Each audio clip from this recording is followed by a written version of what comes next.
Olá, povo de Nova Alvorada do Sul. Tudo bem com vocês? Esse é mais um episódio do podcast Nas Quebradas. E, como prometido, nosso primeiro convidado do nosso podcast, o vereador de Nova Alvorada do Sul, Ronis César. Ronis, obrigado por aceitar esse convite.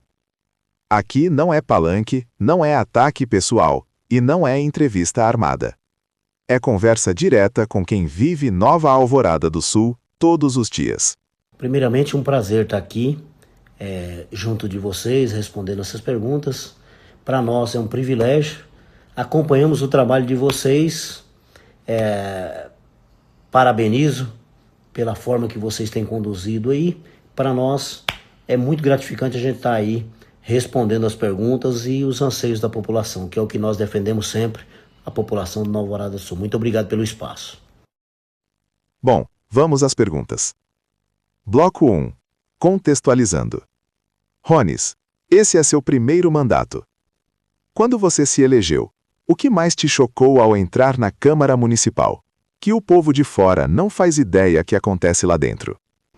O que mais chocou diretamente com a gente é quando você se torna oposição, ou você é visto como oposição, mesmo não sendo, você busca os anseios da população, você é encarado de uma forma muito contraditória. Você não é convidado para eventos e tudo mais, mas o maior problema hoje é te colocar como oposição e a pressão que você sofre, porque a todo momento você é colocado contra os seus companheiros de uma forma pejorativa e tudo mais, mas a gente não entra nesse embate, a gente tenta sempre ser o mais transparente possível para que a gente não entre em um atrito diretamente com os nossos colegas de mesa. Você já sofreu perseguição. Em algum momento você pensou em recuar para ter mais conforto político? Ou sempre deixou claro que não foi eleito para agradar governo nenhum?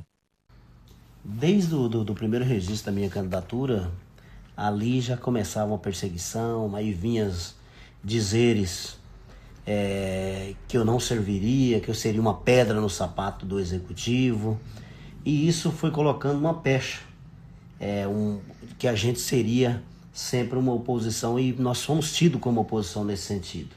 Mas eu sempre falo que eu prefiro ser questionado como oposição a pensamentos que não fazem a cidade crescer, do que eu ser oposição à população que me elegeu com a votação. Hoje eu fui o segundo mais votado, então eu vou estar sempre nesse pensamento de estar do lado do povo. Muita gente diz que vereador tem que ser aliado do prefeito para conseguir alguma coisa. Na prática, ser independente em Nova Alvorada do Sul ajuda ou atrapalha quem quer trabalhar pelo povo?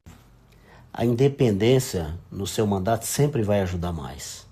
Porque quando você é independente e você não tem certos concluos com o Poder Executivo, você acaba tendo maior liberdade para defender os anseios do povo. E você tem que estar do lado do povo. Quando você está do lado do povo, você sofre. As perseguições são maiores, mas só em o prazer de você ver que o teu trabalho está tendo resolutividade e a população está recebendo o que eles precisam, isso é tudo no mandato de uma pessoa. Bloco 2. Saúde. Você grava vídeos no hospital, nas ruas, nos bairros. O que mais te revolta hoje quando o assunto é saúde pública em Nova Alvorada do Sul? E sobre a ambulância terapia crônica na cidade? O que mais indigna no nosso trabalho é saber que a maquiagem que é feita, a disfarçatez que eles fazem para colocar legalidade numa ilegalidade. Então isso revolta nós. O problema das ambulâncias é crescente. Parece que nunca vai se resolver. Mas nós sempre estaremos aí cobrando para que a população tenha sempre o trabalho prestado com qualidade. Sabemos ocorridos há pouco tempo aí que nós tivemos que ir em loco, ir lá no local e mostrar que trouxeram uma ambulância para o hospital sem a ambulância estar pronta, tiraram de dentro da oficina. Nós mostramos isso, nós buscamos mostrar para a população a verdade e o povo tem aceito essa verdade que nós temos mostrado. É faixa de freio que não está sendo colocada e depois que nós colocamos eles vão lá e fazem o serviço. Então as cobranças têm que permanecer sempre para que a população tenha o serviço adequado. Infraestrutura virou rotina de indignação. buracos, lama, escuridão, fiação e sinalização caída. Na sua visão, isso é falta de dinheiro, falta de gestão ou falta de vontade política? Com toda certeza, eu atribuo isso aí à falta de gestão.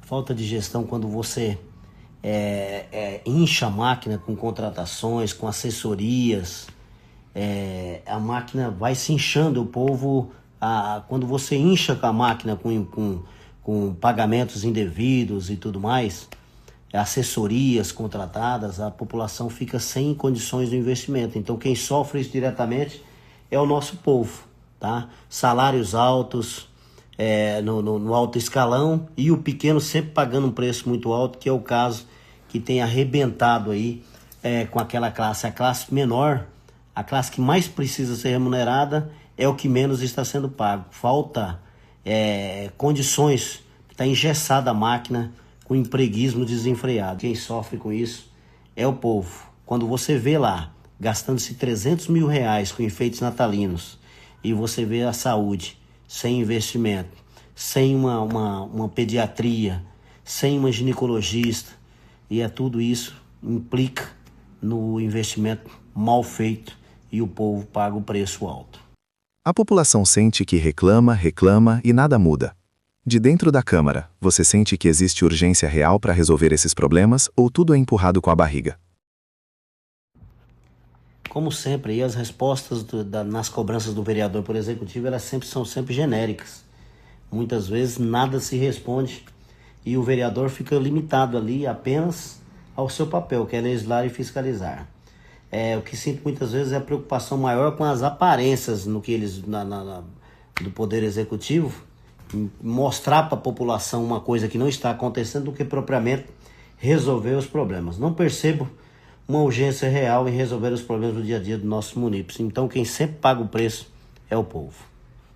Bloco 3. Projeto de proteção animal. Seu primeiro grande projeto foi o de proteção animal. Um projeto que teve apoio, foi aprovado e depois vetado pelo prefeito. O que você sentiu naquele momento como vereador e como cidadão? Eu me senti muito mal mesmo, porque foi um projeto debatido, ele passou por todas as comissões, passou pelo jurídico da Câmara, então me deixou muito triste aquilo ali. O veto ele foi mais político do que propriamente técnico. Falar de uma justificativa, porque o fundo ele poderia ser criado posteriormente e o projeto ser aprovado. Então, essa lei eu não vou deixar morrer nunca, porque é uma lei que ela protege quem não tem como se defender. Então, para mim, a causa animal também, junto com a saúde das pessoas, vai ser primordial em minha vida. Quando um vereador cria um projeto pensando na população e ele é vetado, quem perde de verdade com isso? Quem perde é o povo. É frustrante você ver um veto ser mantido não pelo mérito do projeto, mas pelo fato dele não ter sido originado fora da base do executivo. Então, para a gente é muito difícil a gente ver essas coisas, porque o ego pessoal é que mata. As pessoas pensam em si própria. Se foi feito por determinada pessoa, tem que ser mantido o veto. Então é muito difícil a gente ver essas coisas quando o povo é tirado do contexto principal. Bloco 4. Em algumas votações você ficou praticamente sozinho ou com poucos colegas ao seu lado. Isso é diferença de opinião ou alinhamento automático com o executivo? Eu prefiro acreditar que seja uma diferença de opinião. Todos nós fomos eleitos para representar os nossos eleitores. Então, cada vereador ele tem uma pauta para defender. Esse projeto mesmo do Previnas que veio aí de 25 anos.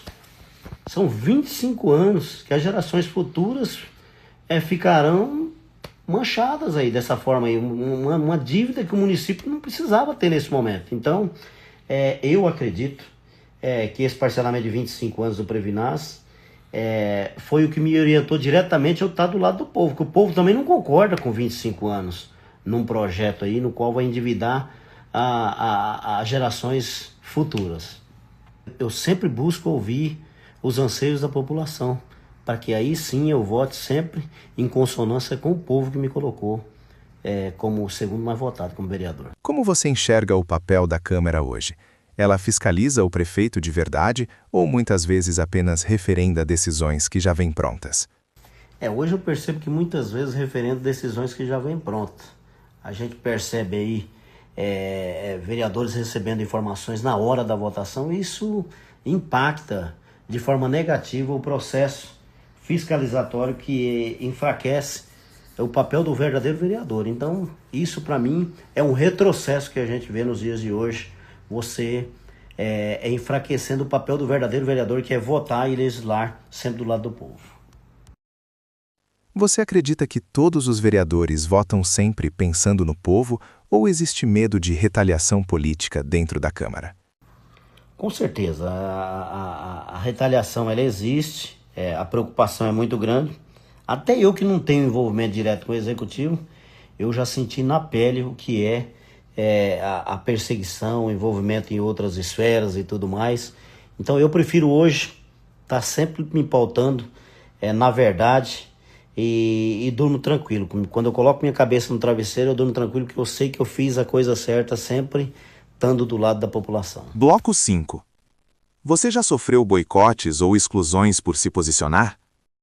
Com certeza, com certeza. Isso acontece com frequência. Vou citar até um exemplo aqui da inauguração do prédio da assistência. Nós havíamos recebido o convite para ir até lá, e quando nós chegamos lá, todos os vereadores foram convidados para fazer parte do cerimonial e eu lá fui ignorado. Então isso aí realmente é um boicote presencial, o vereador estando lá, é um desrespeito, tá? Um desrespeito institucional, inclusive. Então, mas o trabalho vai continuar sendo sempre feito, e a gente, mesmo com esses boicotes, a gente sabe que o destino final é a nossa população, nós vamos estar sempre lá. Vale a pena pagar esse preço para continuar sendo uma voz ativa na cidade? Sim, vale muito a pena a gente estar lutando pelo povo, estar sempre buscando, mesmo sendo boicotado, mas a gente vai estar sempre buscando os interesses da população, porque o povo para nós é tudo. O que você diria para quem tenta desqualificar seu trabalho dizendo que você é sensacionalista ao mostrar os problemas da cidade? A melhor resposta que nós temos é o carinho do povo. O povo está do nosso lado. Então eles tentam nos desqualificar com a palavra sensacionalismo, mas nunca conseguem fazer isso, porque o povo sabe que a gente está com a verdade. Então é isso que a gente vai sempre manter, a verdade sempre do lado do povo. E aquele ditado: prego que se destaca acaba levando martelado. Nós vamos sempre continuar nesse pensamento, que a gente vai sempre estar se destacando, porque as marteladas fazem parte do processo para que a gente tenha uma sociedade melhor. Bloco 6. Visibilidade. Sua página Alvorada Informa incomoda muita gente. A internet hoje fiscaliza mais que os meios oficiais? É inegável dizer que o Alvorada Informa incomoda muita gente. Porém, o Alvorada Informa não é meu. É uma página no qual levo a informação para a população, e eu faço parte com o meu trabalho, tá? Vou sempre estar lá, e a imagem minha, ela é ligada diretamente ao Alvorada Informa. Vamos continuar nesse trabalho de estar sempre do lado do povo, levando as informações, e isso incomoda muita gente, porque o Alvorada Informa ele é um divisor de águas, e ele ajuda o trabalho do vereador a divulgar todas as suas ações. Você acredita que a transparência nas redes sociais assusta mais do que requerimentos formais dentro da Câmara? Os dois caminham juntos. Temos que ter transparência com o povo, e isso leva muita credibilidade para a população, e os requerimentos eles têm que estar sempre em consonância com o povo. O povo acredita que através dos requerimentos é uma das maneiras de você cobrar que os serviços sejam realizados através do Poder Executivo. Então, vamos estar sempre trabalhando em consonância, porque já sabemos que os dois incomodam muito, e quando isso incomoda, sempre favorece o povo. Se não fosse a pressão da internet e da população, muitos problemas de Nova Alvorada do Sul continuariam invisíveis? Com certeza a internet ela amplia a visão do povo. O povo consegue ter mais amplitude, o povo consegue ter acesso às informações dos serviços que não estão funcionando. Então a imprensa e as informações são primordiais para que o povo tenha vez e voz e saber tudo que está acontecendo. Com certeza, se não fosse a internet, hoje a população não saberia 1/3 das coisas que ficariam escondidas embaixo de tapetes, de uma forma invisível, no qual o povo não teria acesso. Então a internet hoje ela é de suma importância para que chegue o conhecimento da população. Bloco 7. Quem manda em Nas? Existe a sensação de que parte da política local se beneficia do cansaço da população, daquela ideia de que reclamar não adianta mais. Você concorda com isso? Eu não concordo. Eu acho que a população tem que continuar reclamando sim. A população tem que usar todos os meios, a população tem que buscar os 11 vereadores que foram eleitos para defender os anseios da população. Então eu acredito que se a gente estiver junto do povo e a população reclamando, é só dessa forma que nós vamos ter dias melhores. Quando a gente fala de rua sem asfalto e bairros esquecidos há anos, isso ainda é problema ou já virou projeto de abandono? Eu vejo vários problemas embutidos. Uma cidade que já tem uma arrecadação de 20 milhões, hoje beira aí 15 milhões. Teve aí uma queda de repasses federais, mas o que acontece? Nós não vemos investimento próprio no município, a cidade sempre sofrendo. E o povo paga um custo muito alto por isso. Porque quando não se tem investimento próprio, por causa do encharcou a máquina administrativa. Quando a máquina administrativa está encharcada, com cargos, com secretarias superlotadas, isso dificulta o poder de investimento do município. Então, realmente, impacta na população diretamente e os bairros ficam, sem dúvida, esquecidos porque falta força para a máquina poder investir porque ela está encharcada. Se hoje um morador te perguntasse sem rodeio, quem realmente manda em Nova Alvorada do Sul? Qual seria a sua resposta mais honesta? Essa é a pergunta que eu me faço todos os dias. Hoje nós não temos um comando no município para mostrar o direcionamento, aonde vai ser investido isso, onde vai ser investido aquilo, porque nós vemos hoje falta de investimento na zona rural, falta de investimento na saúde, falta de investimento em todas as estruturas do município. Então o município, quando ele não tem um direcionamento claro, você não tem como falar de investimentos no nosso município. Nosso município hoje está à beira do colapso. Você já pensou em algum dia ser prefeito de Nova Alvorada do Sul? Todo mundo tem sonho e as pessoas têm que sonhar. O dia que você perder a possibilidade de sonhar, você perde tudo. Então, se um dia a população achar que nós temos condições de representar a população, o futuro a Deus pertence. Vamos trabalhar hoje em gerar dias melhores através de projetos e tudo mais e buscar benefícios para a nossa população. Amanhã, a população é quem vai decidir. Agora vamos para o encerramento. Para finalizar, Rones, se você tivesse que resumir seu mandato até agora em uma frase direta para o povo de Nova Alvorada do Sul, qual seria? Só tenho gratidão pelo povo de Nova Alvorada do Sul. Agora a frase que eu gostaria de colocar aqui, que eu tenho um sonho que eu sempre coloco para o nosso povo, eu prefiro ser oposição dessa gestão do que ser oposição à população de Nova Alvorada do Sul. E chegamos ao fim desse episódio, pessoal. Foi uma conversa muito produtiva e esperamos que o debate sobre a nossa política local seja frequente. Um agradecimento especial da equipe para vocês, ouvintes, e um outro agradecimento para o vereador Rony César. Muito obrigado, Rones, e até a próxima, povo de Nova Alvorada do Sul.